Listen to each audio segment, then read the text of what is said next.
Hi guys, it's Baby Peach and welcome back to Higurashi, episode 33. We're gonna pick up right where we left off in the past one. Let me take a little drink and we'll jump right in.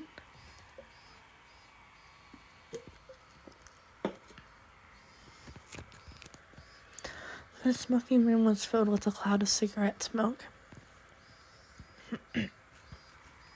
The expensive smoke filter gave off some crackling electric noise, but it didn't seem like it was doing anything at all. Why do smokers have to be shoved so far down this corridor where the sun didn't even reach? I recalled hearing that the tax revenue from tobacco was about 1/10 of the municipality's revenue. We were the most heavily taxed members of this municipality, so I really wish they'd show us a little more respect. Why would you discard the 5 Monzu there? It's just decreasing your options. One of the younger detectives was having a staring contest with the Mahjong magazine called Next Turn. You're still in Tin Pie if you get the 5 Monzu. If you're betting on a Haite, then shouldn't you be going into it with a Mongon? Kuma-chan, look at the pond. They all discarded a 5 Monzu. It's a safe tile. You'd hate if at in-game someone was sitting on a tin pie on the last turn, wouldn't you? The kid let out another groan, put out his cigarette, then took out another one. I just don't agree. Why would you reduce your own options? By the way, you can't call Ron with your winning tile in that Haite. What? Why is that? Just then I heard a voice coming from down the hall. Are you here, Oishi-san? You have a call from a civilian. Whoa, ain't that something? Well, see you soon. What? Why can't you call Ron on it? Hold on a second, Oishi-san. The man sitting in the seat Oishi-san was heading towards waved at the telephone receiver, outside line, from a payphone. Oh, why thank you. Sorry to keep you waiting. This is Oishi. Who is it? Oishi-san, hello? If it isn't Maibara-san, why, good evening. From the tone Maibara-kun's voice, I already knew he was in a predicament. This was the first time Maibara-kun had phoned me, and he was calling from a payphone. Please calm down. Did something happen? His voice was erratic over the line. He had completely lost his sense of composure. After checking that nobody else could hear, I prompted him in a hushed tone. What happened? Calm down, Maibara-san. I can have the local officers head to your location. I'll be there soon, too.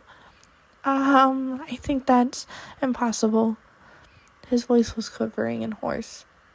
He wasn't surrounded by people even as he was making this call, was he? Maibara-san, you're calling from a payphone right now, right? Where is that payphone? There was no other sounds besides Maibara-kun's voice. It had to be a phone booth. I scratched out a note and thrust it at my colleague sitting across from me. Hinamizawa phone booth. He understood quickly and hastily started on the internal lines. Calm down, Maibara-san. What is your current situation?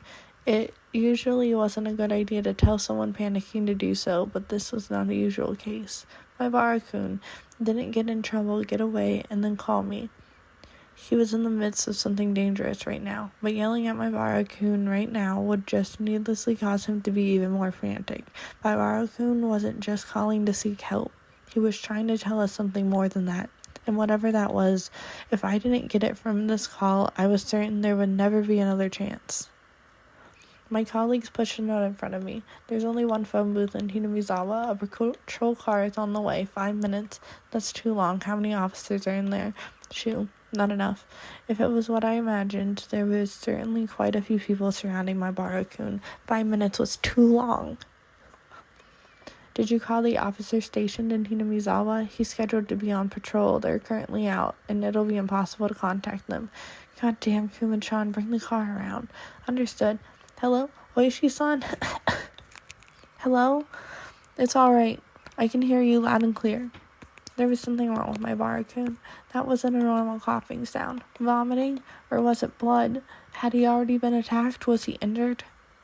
My Bara-san, the police are on their way. They'll be there in a couple minutes, so hold on somehow. Hello? Can you hear me?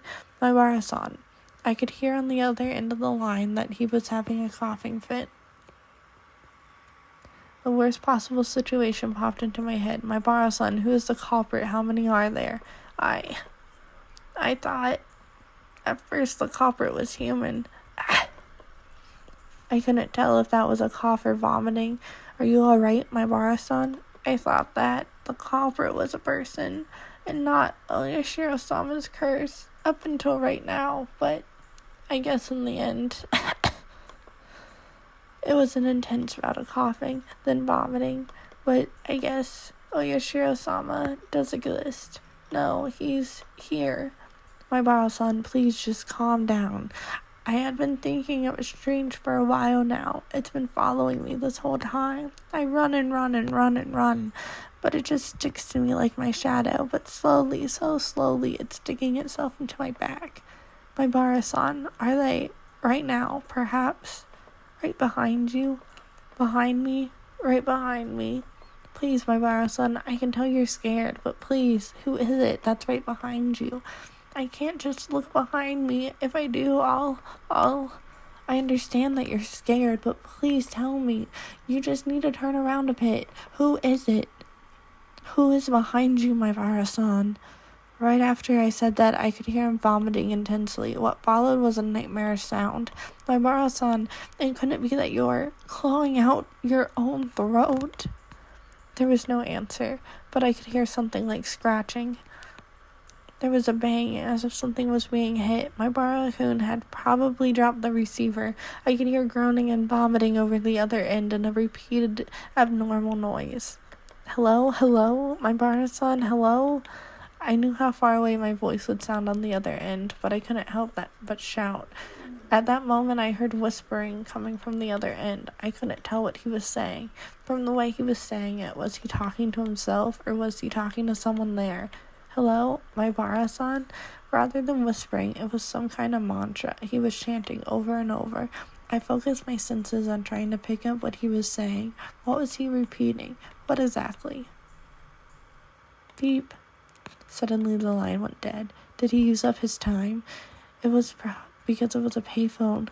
It was because it cut so abruptly. The last thing he said came out so clearly in my mind. Oishi-san, the car is good to go. Oishi-san? It was, I'm sorry. Oishi-san? That's what he was repeating over and over. He said, I'm sorry. I had a gut feeling. There was no longer a need to hurry. I could hear the chirp of the Higurashi spilling in from the open window. I should have been able to hear them this entire time. I just wasn't paying any attention. Why did I focus on them all of a sudden? Were they trying to tell me something? Only the Higurashi knew. That's how I felt.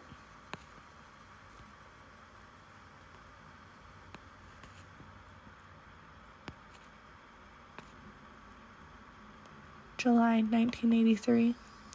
In Hinamizawa, a remote village near Shishibone City, there was a murder involving 2 female. The suspect called over his 2 female classmates, Reina Ryugu, Mina Sonozaki, to his house and beat them to death with a metal bat.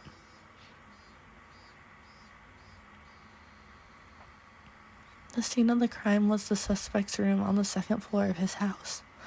The inside of the room was covered with a significant quantity of splattered blood, and there was signs of a struggle with the victims. In addition to the scene of the crime, the entryway, living room, and kitchen all had traces of a struggle. At the entryway, the shoe rack and wall had evidence of being impacted by a strong blunt force. It is believed to have been the same bat as the murder weapon. Having no traces of blood, it is believed the destruction occurred before the murders. There is the possibility that the suspect overpowered his victims to keep them from fleeing. In the living room, the rug had been pulled back, then thrown aside. It is hard to believe that this had a connection to the struggle with the victims, and thus the reason for the remains unknown. In the kitchen, the garbage bag was torn apart and its contents were spread out on the floor. Garbage was strewn about in the surrounding area, and handprints believed to belong to the suspect were discovered. It is believed that the suspect had for some reason taken out the garbage and struck it with his fist. The reason for this remains unknown. In addition, there was a note stuck to the fridge. The words was there a needle?" were written on it. The meaning behind this remains unclear. Just in case, the garbage was searched, but a needle was not discovered.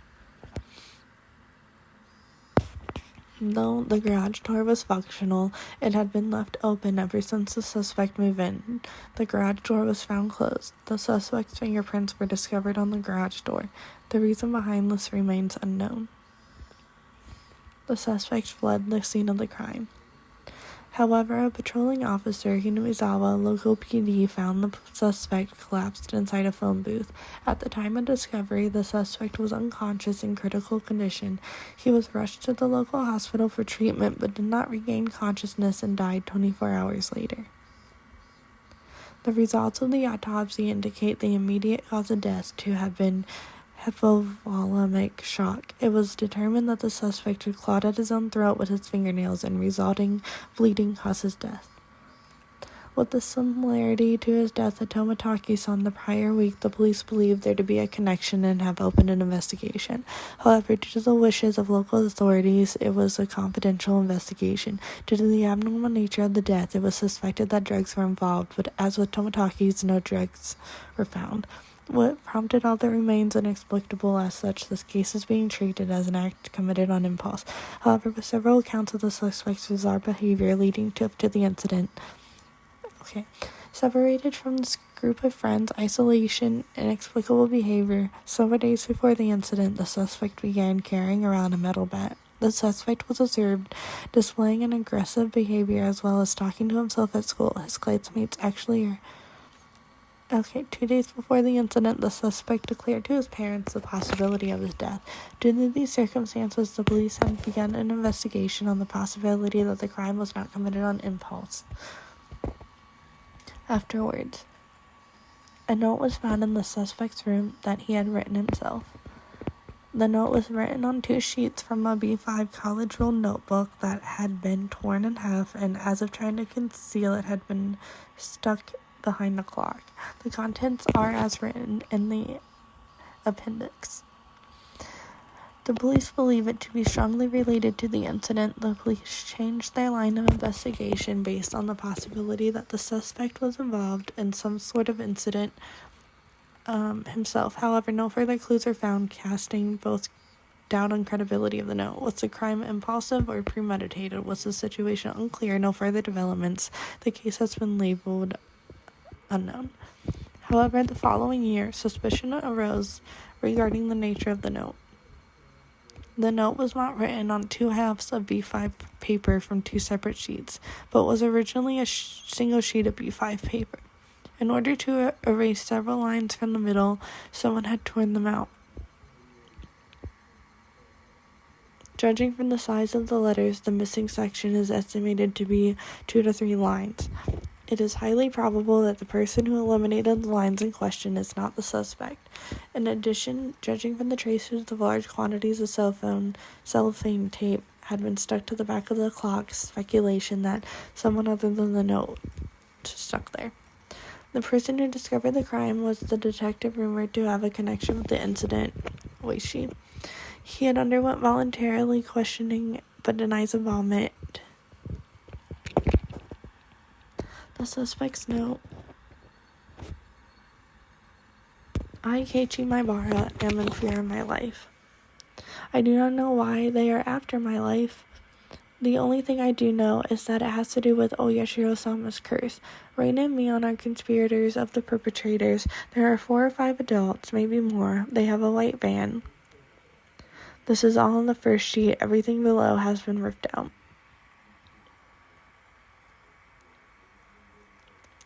This is from the second sheet. Everything above has been ripped out.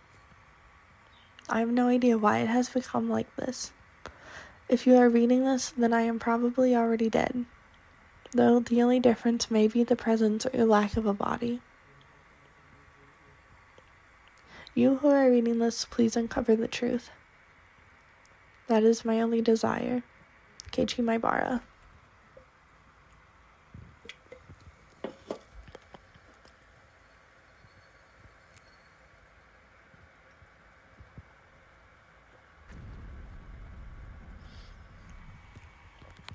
Okay, guys.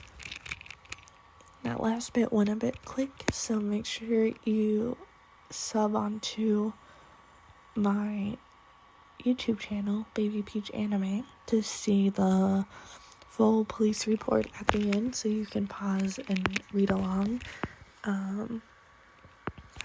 Yeah, and everybody who's already on my YouTube channel, just pause and read what I didn't get to read too, because it went by so fast. With that, I hope you enjoyed the last part of chapter 1 of Higurashi. I'll probably take a short break from this series and work on some other series and projects I have started on, and then we'll jump back into chapter 2. So, see you when we start up chapter 2, guys. Bye.